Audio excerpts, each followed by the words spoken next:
Good afternoon, guys. I'm going to do a video today. It's all about the next fire. See, I already got a fire going. Didn't take but a couple minutes to get that going. But my friend Mark Rogers was doing a video and he was trying to make char cloth, charred materials. And he didn't have much success with it the first time. I said, well, maybe I'll do a video on it and show you how it's done. So what I got here is an old shoe polish container, my charring tin. Put a little hole in it because this one's pretty sealed tight.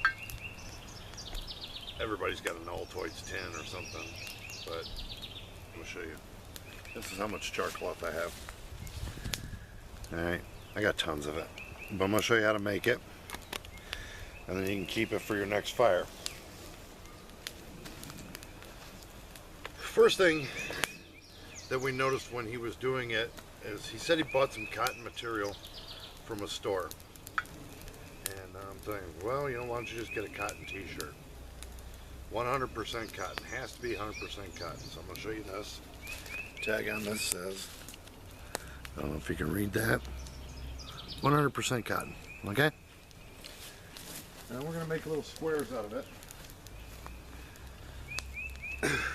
We're going to put them in our tin. We're going to char this for future materials, future fire starting materials. So let me get a piece of this out of here.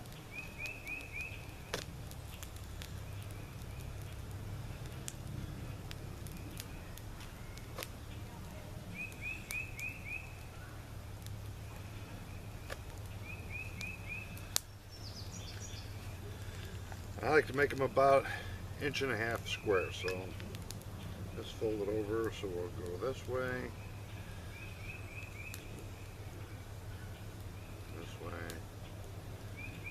start cutting it up.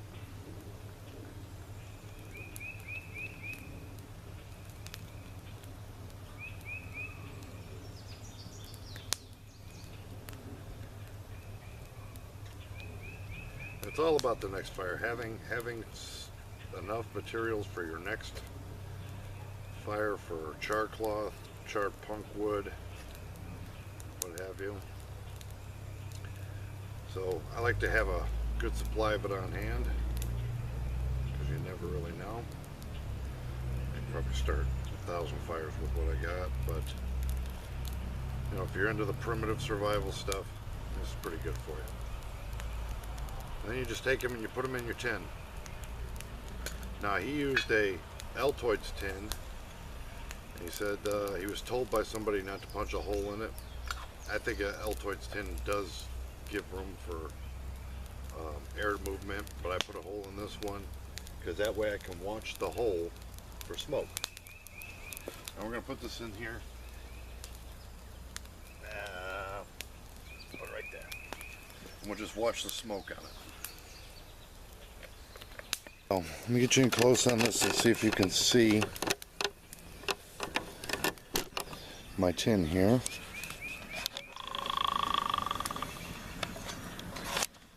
And what you're doing is you're looking for the smoke to come out. You see that smoke pouring out that hole? That's what you're looking for. Tells you that the insides are charring, and you're going to wait for that to stop doing smoke. And then you're going to let it sit for a bit, because obviously if you open it up, combustible air, your char cloth is probably going to go up in smoke. So that's all you're watching for.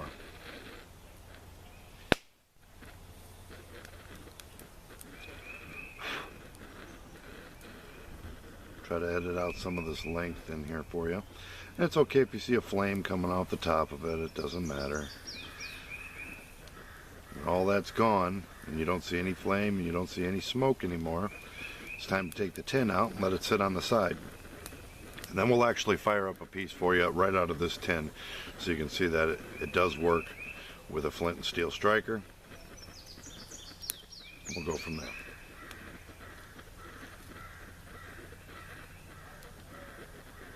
But it's the key is 100% cotton. Has to be 100% cotton. And I've made a lot of char cloth in the last couple of years. Just because, you know, you have a fire going anyway, might as well get ready for the next fire, right? And if you're doing it primitive wise or flint and steel and you want charred materials, make it while you got a fire going. It doesn't take but a few minutes anyway.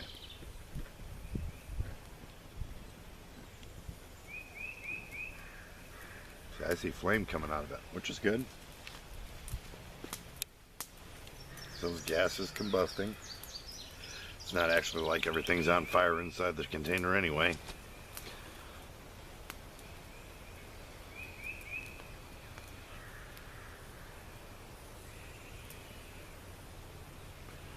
I think the whole process should take about 4 to 5 minutes. And you saw how many pieces I put in there, which was, I don't know, 10, 12.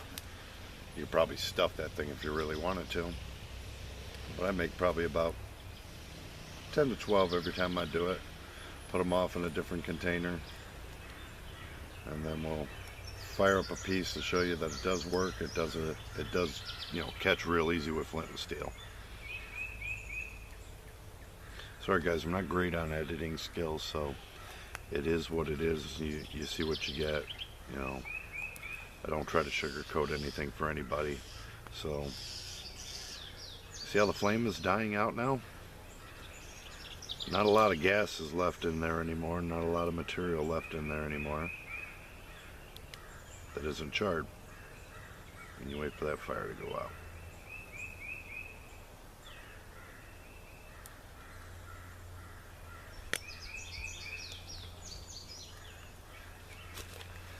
Now, if you're seeing what I'm seeing, not a lot of smoke coming out of that container anymore.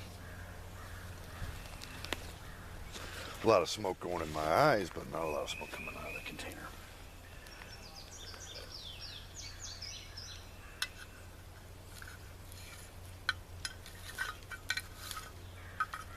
I'll just kick that off to the side there.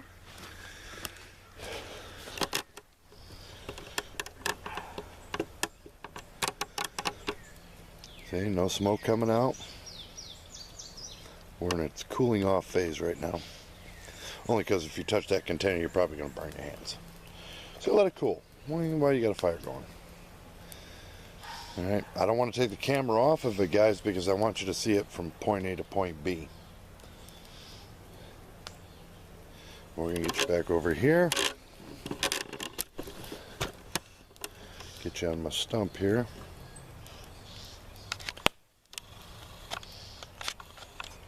Okay, my container, you see it down in the right hand corner there.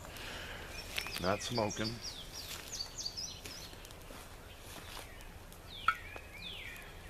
It's still really, really hot. I do like the shoe polish container. Probably more so than anything else I've seen so far. And they do have, you go to Walmart and get a really big shoe polish container. And I don't know if you polish your shoes, but I used to have to polish my shoes every day and put a spit shine on them. So it is what it is. You know, you got shoe shine box and the whole 9 yards. And when this stuff is empty, it makes a great tin. It really does.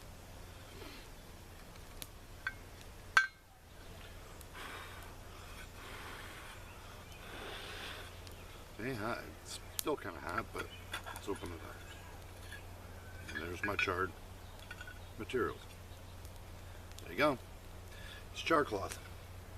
Now what we're going to do is, out of this container, this is my flint and steel striker kit, along with a bunch of other stuff, and I like to keep some extra charred materials in here too. So I'm going to take a piece here.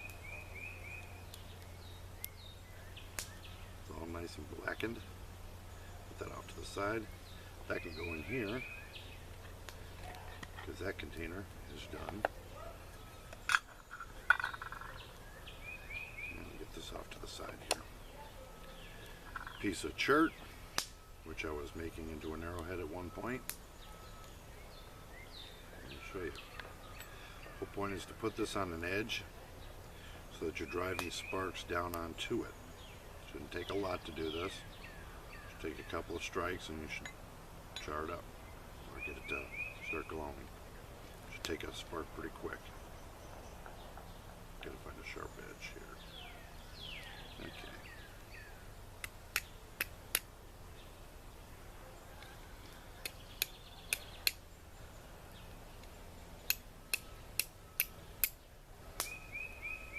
Find a sharper edge. Let's try on this side over here.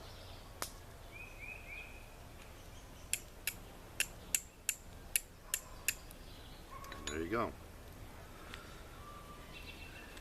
Bring it up here so you guys can see it.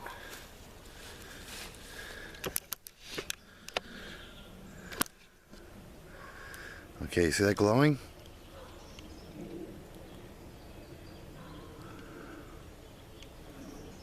Getting awful hot. Ow. Okay. Let me try to get you in here close. We'll do this again so I can actually see it. That one took off pretty fast. So let's go down here. Let's do another one and we'll let it glow right there on that table. Like I said, this is not rocket science. This is not really hard to do. You take out one little piece out of here. Right out for our freshy pile. Put that back in there.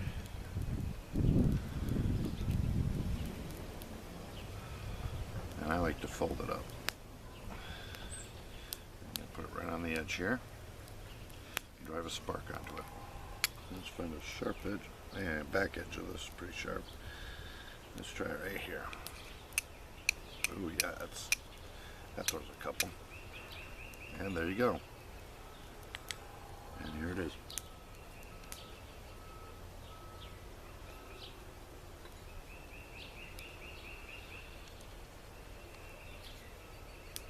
That's burning pretty good.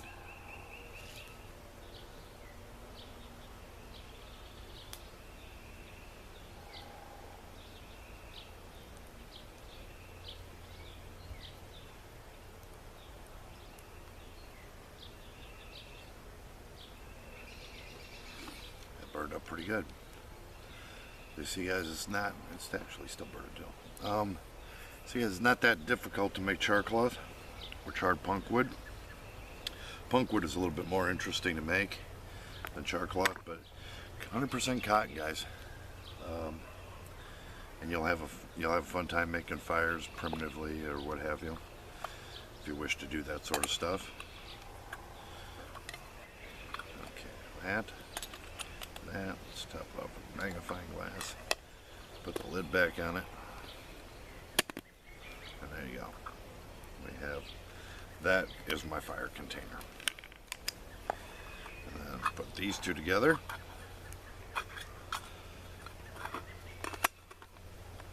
All that goes in your pack. Kind of small. Doesn't take up a lot of room. And you can keep cloth or whatever, cotton t-shirts, but if you make enough of this stuff originally, it should last you. You know, like I said, what I have, probably easily 100 fires. I wouldn't use a whole piece. I'd use half of one of those pieces to make a fire. Proper bird's nest and you'd be good to go. But thanks for watching, guys, and the series is going to continue. I'm going to try to do a fire out of every possible way that I can think of with the materials around me. Like, I probably can't do something with bamboo because I don't have any bamboo around here. I mean, I'm not in Southeast Asia. But I'll try to make a fire out of just about everything, and then we'll continue the series on. Have a great day, guys.